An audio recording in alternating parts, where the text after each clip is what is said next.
Hello everyone, welcome to the study hub. I hope आप सब अच्छे से होंगे।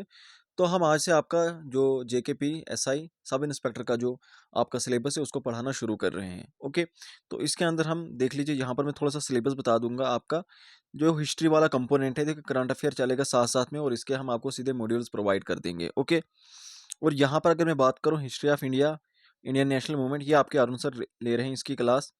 ओके, तो हिस्ट्री और दूसरा कंपोनेंट आपका इंडियन पॉलिटी में आज से शुरू कर रहा हूँ। ओके, और कुछ टाइम के बाद हम आपकी इंडियन ज्योग्राफी और वर्ल्ड ज्योग्राफी को भी स्टार्ट कर देंगे। ओके, रीऑर्गेनाइजेशन एक्ट के ऊपर भी मैं लेक्चर लेकर आ जाऊंगा, कुछ दिनों के बाद ही लेकर आ जाऊंगा, एक दो दिन में आ जाऊंगा लेकर। तो पहले आपके ये कंपोनेंट्स कंप्लीट कर देते हैं। ये जो ऊपर के आपके कंपोनेंट्स हैं, इसमें क्या क्या आता है, आपका हिस्ट्री आएगा, ज्योग्राफी आ जाएगा, इंडियन पॉलिटी और रीऑर्गेनाइजेशन एक्ट आ जाएगा। फिर यहाँ पे क्या बचता है, आपकी इंडियन इकोनॉमी। मोस्टली इसके अंदर तो इकोनॉमी, हमने इंडियन इकोनॉमी ही पढ़नी है। ओके, तो इकोनॉमी के ऊपर जाएंगे हम। उसके बाद इन्वायरमेंट, इन्वायरमेंट ऑलरेडी मैं पढ़ा चुका हूँ, यहाँ पर एक बार फिर से उसको रिवाइज कर देंगे, कोई बात नहीं है, आपकी इन्वायरमेंट भी हो जाएगी। जर्नल साइंस जो है ये भी इसके ऊपर भी आ जाएगा। और फिर बाकी जो है, जैसे कि जनरल इंग्लिश बचता है, और बाकी ये जो एप्टीट्यूड वाला पोर्शन है आपका, ये भी हो जाएगा। ओके, तो मेरा काम है आपको जनरल स्टडीज वाला जो कंपोनेंट है वो कंप्लीट करवा देना, तो वो मैं आपको कंप्लीट करवा दूंगा। ओके, आज से हम आपकी इंडियन पॉलिटी स्टार्ट कर देंगे। ओके, तो देखिए सिलेबस को देखते हैं, यहाँ पर क्या है, इंडियन पॉलिटी एंड गवर्नेंस। अगर ये पूरा सिलेबस आप ध्यान से देखोगे, मैंने लास्ट लेक्चर में भी बताया था कि ये सिलेबस जो है बिल्कुल जिस तरह से यूपीएससी का, आईएएस सिविल सर्विस एग्जामिनेशन का, या फिर आपका जो स्टेट के अंदर केएस के जेकेएस का जो एग्जाम होता है, उसका जो प्रिलिमिनरी एग्जाम का जो सिलेबस होता है वही इसके अंदर है। ओके, वो तो है, अलग से भी कुछ कंपोनेंट्स डाले हुए हैं यहाँ पर। तो उस तरह से जो यहाँ पे टॉपिक हैं जो उसके अंदर हैं वही यहाँ पर डाले हैं, बिल्कुल वहाँ पे भी बिल्कुल इसी तरह से लिखा हुआ है, Indian polity and governance, constitution, political system, Panchayati Raj, public policy, right issue, बिल्कुल इसी तरह से लाइन टू लाइन लिखी हुई है, बिल्कुल मुझे लगता है सीधे कॉपी पेस्ट किया हुआ है। अब यहाँ पर क्या होगा, यहाँ पर देखो, ये जो टॉपिक दिए हुए है, कॉन्स्टिट्यूशन, पॉलिटिकल सिस्टम, पंचायती राज, ये वाली चीजें तो हमें करनी ही करनी है, क्योंकि ये एज इट इज मेंशन है।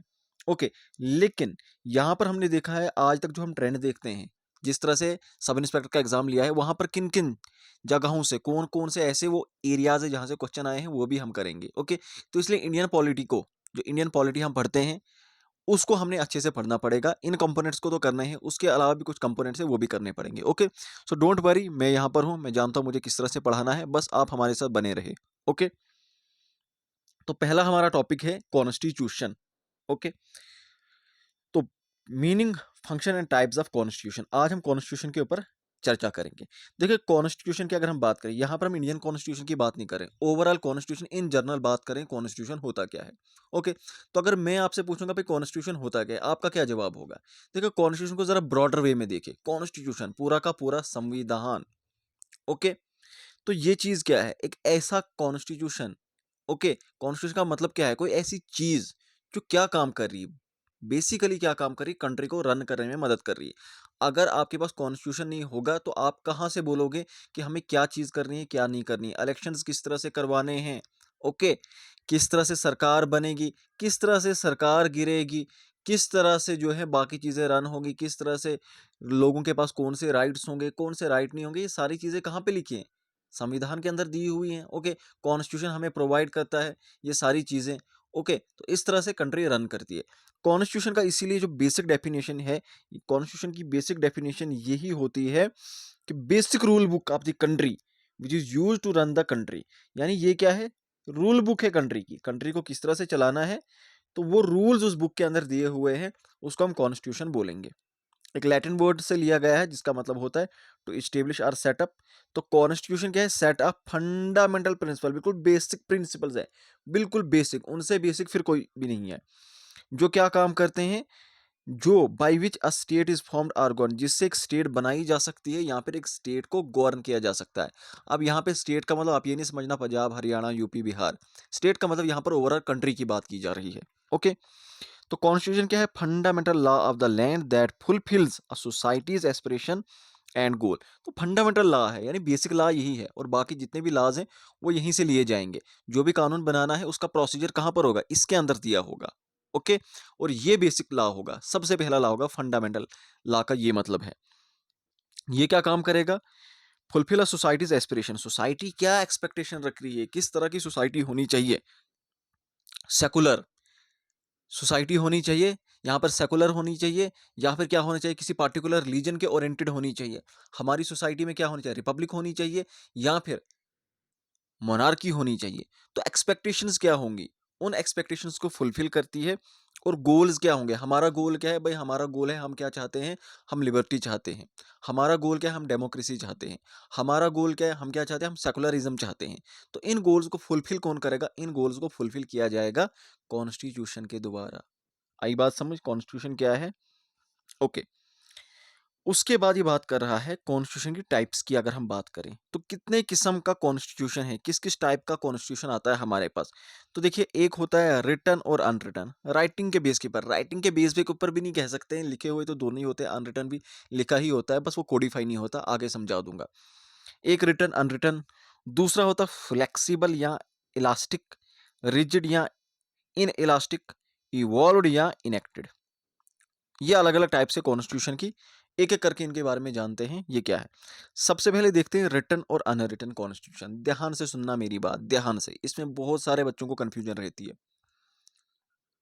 रिटन कॉन्स्टिट्यूशन का ये मतलब है एक ऐसा कॉन्स्टिट्यूशन, कुछ लोग मिले, बैठे, एक ही बार उनने कॉन्स्टिट्यूशन लिख लिया राइटिंग में, एक बुक के अंदर उसको कंपाइल कर दिया, सभी के सभी लॉज को एक सिंगल बुक बना दी, जो मार्केट में आपको इजीली अवेलेबल मिल जाएगी। भाई ये constitution of this, constitution of that, constitution of India, okay, मिल जाएगी आपको, इजीली अवेलेबल हो जाएगी।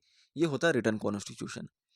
अनरिटन कॉन्स्टिट्यूशन का मतलब है कि अलग अलग टाइम पे, जैसे जैसे सोसाइटी के अंदर नीड आती गई, ज़रूरत आती गई, वहाँ की जो उस कंट्री की, उस नेशन की जो पार्लियामेंट थी, जो लॉ मेकिंग बॉडी थी, वो अलग अलग कानून बनाती गई। लेकिन कभी भी उन कानून को, उन लॉज को कोडिफाई नहीं किया गया, एक जगह कंपाइल नहीं किया गया। उस कानून को हम क्या बताते हैं, अनरिटन। तो लिखा हुआ तो वो भी होगा, बट एक जगह आपको वो कंसोलिडेटेड नहीं मिलेगा। इसको कहते हैं अनरिटन कॉन्स्टिट्यूशन, और इसी को कहते हैं इवॉल्व्ड कॉन्स्टिट्यूशन, यानी over the period of time वो इवॉल्व हो गया। कहानी क्लियर। इसकी एग्जांपल है आपका यूके, ब्रिटेन, इंग्लैंड का जो कॉन्स्टिट्यूशन है वो अनरिटन है। कई सौ सालों से मोनार्की थी, उसके बाद कॉन्स्टिट्यूशन मोनार्की आ गई वहां पे। तो अलग अलग टाइम पे जैसे जैसे उनको जरूरत फील होती गई, वो अलग अलग कानून बनाते गए। ओके, कभी उनको कंबाइन नहीं किया गया। ओके, तो जब उसके रिलेटेड जो भी सोसाइटी में कोई चीज आती है तो वो कहते उस लॉ का रेफरेंस देंगे। 1857 में ये लॉ बनाया गया था, 1938 के अंदर ये लॉ बनाया गया था, उस लॉ का रेफरेंस देते देते वो अपना कानून उस तरह से, अपनी कंट्री का सिस्टम वैसे चला रहे हैं, अपनी कंट्री को वैसे रन कर रहे हैं। ना हमारे यहाँ क्या है, हमारे यहाँ एक ही बार कॉन्स्टिट्यूंट असेंबली बैठी थी। कैसे बैठी थी, क्या प्रोसीजर हुआ था, किस तरह से कानून बना था, वो सारी चीजें हम पढ़ेंगे। मेकिंग ऑफ द कॉन्स्टिट्यूशन का प्रोसेस आगे आएगा, आगे काफी लेक्चर है वो, फिर आ जाएगा, उसके अंदर हम पढ़ेंगे। ओके, तो हमने एक ही बार कानून बना लिया, उसको कोडिफाई कर लिया, वो है रिटन कॉन्स्टिट्यूशन। ठीक है, देखो थोड़ा सा पढ़ भी लेते हैं यहाँ पर क्या लिखा है। रिटन कॉन्स्टिट्यूशन है systematically written down single document के अंदर। आई बात समझ। इसी को इनेक्टेड कॉन्स्टिट्यूशन भी बोलते हैं। इनेक्ट, एक ही बार इनेक्ट किया गया। ओके, जैसे हमारा क्या है, 26 नवंबर 1949 अडॉप्टेड एंड इनेक्टेड, और फिर 26 जनवरी 1950 इफेक्ट में आ गया, फोर्स में आ गया, लागू हो गया। कहानी क्लियर। ये बता रहा अनरिटन कॉन्स्टिट्यूशन क्या है, जहां पर नो प्रोविजन आर लॉ, किसी को भी क्या किया गया है, रिटन डाउन नहीं किया गया। रिटन डाउन का मतलब क्या है, ऐसा नहीं कि लिखा नहीं है, सिंगल बुक में रिटन डाउन नहीं किया गया है। ओके, उसके बाद ये समझ आ गया आपको रिटन और अनरिटन क्या है। देखो अनरिटन ही नीचे भी लिखा हुआ है कि अनरिटन क्या होता है, not contain in one document, एक सिंगल डॉक्यूमेंट में आपको वो नहीं मिलेगा। अलग अलग टाइम पे जैसे जैसे जरूरत फील होती गई, ओवर द ईयर्स उसको बनाते गए, और इसी को इवॉल्व कहते हैं। इवॉल्व हुआ, आराम आराम से वो बन गया। ओके, उसके बाद देखो flexible and rigid constitution, very simple. देखो ध्यान से सुनना, अगर कॉन्स्टिट्यूशन को आसानी से अमेंड, अमेंड का मतलब होता है चेंज करना, कोई चीज उस कानून के अंदर बदलना, ओके, या ऐड करना या निकालना, उसको कहते हैं अमेंड करना। कानून के अंदर आपके पास जो कॉन्स्टिट्यूशन है, उसके अंदर कोई भी नई चीज ऐड कर रहे हो या कोई भी चीज उसे हटा रहे हो, इसका मतलब होता है कॉन्स्टिट्यूशन को अमेंड करना। आई बात समझ। तो अगर कानून को, आपका जो कॉन्स्टिट्यूशन है, उसको आसानी से अमेंड किया जा सकता है, हम बताएंगे ये कॉन्स्टिट्यूशन फ्लेक्सिबल है। अगर उसको आसानी से अमेंड नहीं किया जा सकता तो हम बताएंगे ये कॉन्स्टिट्यूशन रिजिड है। जैसे कि यूएसए का कॉन्स्टिट्यूशन है, वो काफी ज्यादा रिजिड है, बहुत रिजिड है, उसको आसानी से अमेंड नहीं किया जा सकता। यूके की अगर हम बात करें, इंग्लैंड की अगर हम बात करें, वहाँ का कानून सबसे ज़्यादा फ्लेक्सिबल है, आसानी से उस कानून को, कॉन्स्टिट्यूशन को अमेंड किया जा सकता है, तो मोस्ट फ्लेक्सिबल कॉन्स्टिट्यूशन वो है। ओके, लेकिन इंडिया की अगर हम बात करें, अब इंडिया की बात करते हैं, अपना केस देखते हैं, तो इंडिया की अगर हम बात करें तो यहाँ पर कुछ ऐसे प्रोविजंस है जिनको अमेंड करना बहुत मुश्किल है, काफ़ी ज़्यादा। लेकिन कुछ ऐसे प्रोविजंस हैं जिनको अमेंड करना बहुत आसान है, जहाँ पर सिंपल मेजॉरिटी की ज़रूरत पड़ेगी, लेकिन कुछ जगहों पे कॉन्स्टिट्यूशन को अमेंड करने के लिए आपको बहुत ही स्ट्रॉन्ग मेजॉरिटी की ज़रूरत पड़ती है। आई बात समझ? तो इंडिया का जो कॉन्स्टिट्यूशन है वो क्या है? वो एक मिक्सचर है फ्लेक्सिबल और रिजिड कॉन्स्टिट्यूशन दोनों का। आई बात समझ? तो फ्लेक्सिबल कॉन्स्टिट्यूशन क्या है? Which can be easily amended, आसानी से अमेंड किया जा सकता है एक सिंपल मेजॉरिटी के साथ। रिजिड कॉन्स्टिट्यूशन वो होगा जिसको आसानी से अमेंड नहीं किया जा सकता, बहुत लंबे प्रोसीजर से होकर जाना पड़ता है उसको अमेंड करने के लिए, ये होता है रिजिड कॉन्स्टिट्यूशन। उसके बाद कॉन्स्टिट्यूशनलिज्म, ये टर्म तो आपको ये तो नहीं आएगा, ठीक है, इसको रहने देते हैं। ओके, तो नेक्स्ट हम करेंगे आपके जो सैलेंट फीचर्स होंगे इंडियन कॉन्स्टिट्यूशन के, उन सैलेंट फीचर्स को हम नेक्स्ट लेक्चर में करेंगे। ओके, तो आज के लिए इतना काफ़ी है, ये बेसिक था, बिल्कुल पहला ही टॉपिक जो था यहाँ पर आपका कॉन्स्टिट्यूशन, ये करवा दिया। ओके, उसके बाद हम क्या करेंगे, कॉन्स्टिट्यूशन के ही अंदर बाकी चीज़ें हैं, features of the Indian constitution है, preamble of the Indian constitution है, making of the Indian constitution है, वो सारी चीज़ें हम टाइम टू टाइम कर लेंगे। इसके अलावा फिर पंचायती राज है, ये पॉलिटिकल सिस्टम, ये राइट इशू क्या है, ये मैं सब आपको बाद में सिखा दूंगा ये क्या है। फिलहाल के लिए कॉन्स्टिट्यूशन को कुछ दिन में ख़त्म कर देंगे।